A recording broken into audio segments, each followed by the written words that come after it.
E eu quero lamentar o que nós vivenciamos nos últimos dias aqui no plenário, tanto da Câmara dos Deputados como do Senado da República, aproveitando que essa comissão é mista, temos deputados e temos senadores. E não só aqui, também no plenário do Supremo Tribunal Federal, independentemente do mérito julgado, nós vimos o Supremo Tribunal Federal agindo politicamente. E essa casa, que já está prostrada diante do Poder Judiciário, deu uma demonstração cabal de como se curva, senador Marcelo Castro, ao Supremo Tribunal Federal. Aquela votação na quinta-feira, o julgamento na quinta-feira da semana passada, e a sugestão de que a resolução do Congresso Nacional poderia resolver as emendas de relator, essa sugestão por parte do ministro Ricardo Lewandowski, pouco tempo depois, cerca de 1 hora, se convoca uma sessão do Congresso Nacional para o dia seguinte para aprovar uma resolução. É uma vergonha.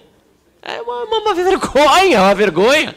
O Congresso está ajoelhado diante do Supremo Tribunal Federal e, às vezes, diante de um ministro. É vexatório. Vexatório. O orçamento da República todo. E aquela convocação feita às pressas, o Congresso vota uma resolução e, pior, senador Marcelo Castro, depois o ministro muda de opinião, porque ele deu uma coletiva de imprensa ao lado do senador Rodrigo Pacheco, dizendo, não, veja bem, vamos sim considerar a resolução que foi aprovada. E na segunda-feira vai lá e vota contra o orçamento secreto. Aliás, eu também sou contra, nunca usei um centavo do orçamento secreto. Repito, não estou entrando no mérito. Eu estou entrando na forma. Nós estamos humilhados e de joelhos diante do Supremo Tribunal Federal e eu não acho graça nisso. Eu acho curioso e até triste que senadores, em especial senadores, mas deputados também, mas em especial senadores, porque têm a função de julgar ministro supremo, não estejam conscientes ou não demonstrem, pelo menos, dessa situação humilhante diante do Supremo Tribunal Federal, diante de ministros do Supremo Tribunal Federal. E esse orçamento é fruto dessa humilhação. Fruto dessa humilhação. Humilhação! Humilhação! E depois disso se aprova uma PEC, uma segunda humilhação do Supremo Tribunal Federal, por meio de um voto do ministro Gilmar Mendes, senador Marcelo Castro. Completamente irregular. Eu não sei se Vossa Excelência sabe, o presidente, o deputado Celso Sabino, mas eu fui atrás da informação. Eu não sei se Vossa Excelência sabem, meus colegas, mas o mandado de injunção que Gilmar Mendes utilizou, provocado por um partido político no Supremo Tribunal Federal, para tratar do Bolsa Família e colocá-lo fora do teto de gasto, aquele mandado de injunção, senador Marcelo Castro, estava arquivado desde fevereiro deste ano, já tinha transitado em julgado. Ele ressuscitou dentre os mortos um mandado de injunção. O ministro do Supremo Tribunal Federal fez algo que um estudante de primeiro semestre de Direito sabe que é ilegal de acordo com o nosso Código de Processo Civil. Mas claro que a Câmara e o Senado não se pronunciaram, porque o Bolsa Família era apenas desculpa para a aprovação da PEC. Ficou muito claro. Porque se fosse pelo Bolsa Família, para que votar a PEC ontem? Por que a PEC do estouro, da gastança, a PEC do Lula foi votada? Porque já não era apenas do Bolsa Família, aliás, nunca foi. Ela foi para abrir um espaço fiscal neste ano que o governo não precisava.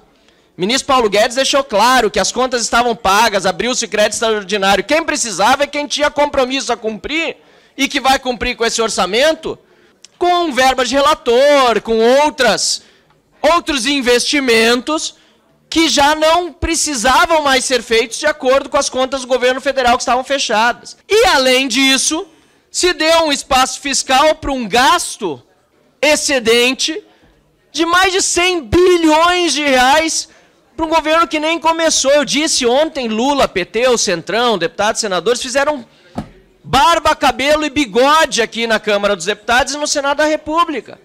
Aprovaram aumentos de toda sorte para quem mais ganha na elite do funcionalismo, inclusive para ministro do STF, para deputados federais, para senadores, para membros do Ministério Público, Defensoria Pública, enfim, um show de aumentos no momento em que a população passa dificuldades para comprar um presente de Natal, às vezes até mesmo para comer, e que é utilizada como desculpa e justificativa para furar o teto, porque sequer era necessária essa justificativa. Depois o voto de Gilmar Mendes é irregular, inconstitucional, mas aqui se aceita tudo que vem do Supremo Tribunal Federal, não se questiona nada. O Supremo Tribunal Federal é a força ditadora do Brasil.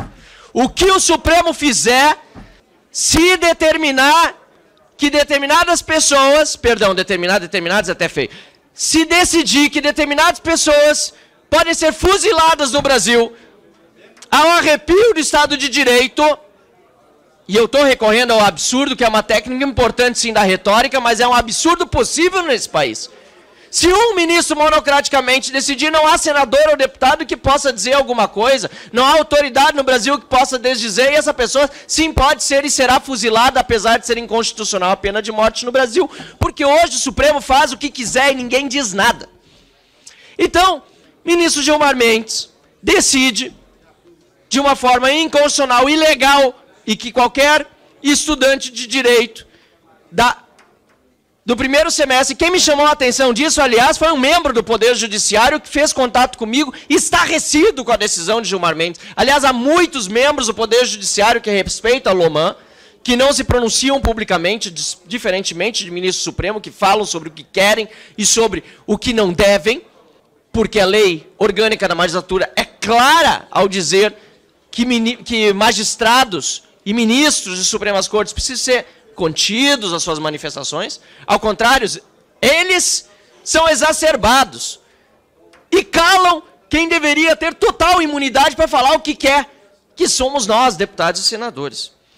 Mas voltando à minha argumentação, senhor presidente, caro relator, senador Marcelo Castro, eu lamento que esta Câmara dos Deputados já tenha aprovado esta PEC para furar o teto, e agora este orçamento, que tinha um déficit primário anterior previsto de 63 bilhões e 700 milhões, passará a um déficit primário no ano que vem, de 2023, para 232 bilhões e 600 milhões de reais.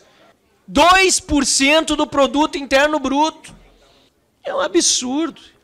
Nós estamos aqui como parlamentares gerando inflação, aumentando os juros, gerando pobreza no Brasil.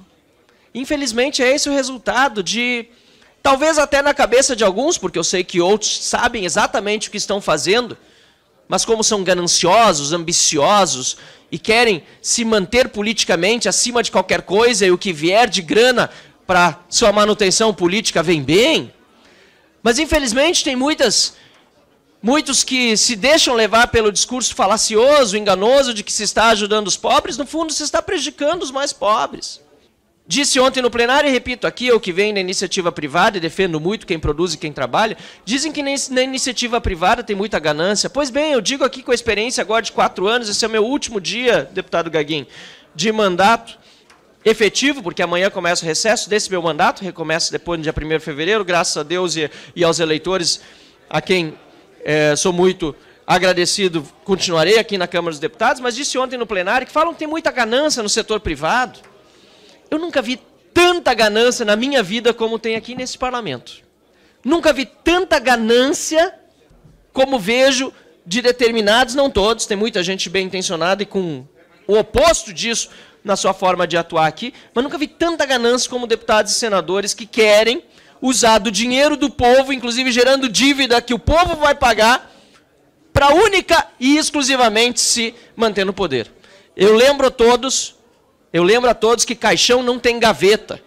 Para que essa vontade de se locupletar e pegar dinheiro, gerar dívida, inflação e juro e tudo que vem junto com um orçamento desses, apenas para se manter no poder? Vale a pena? Eu acho que não vale. E por isso voto contrariamente a essa peça orçamentária, com toda a vênia àqueles que discordam da minha posição. Obrigado, senhor presidente.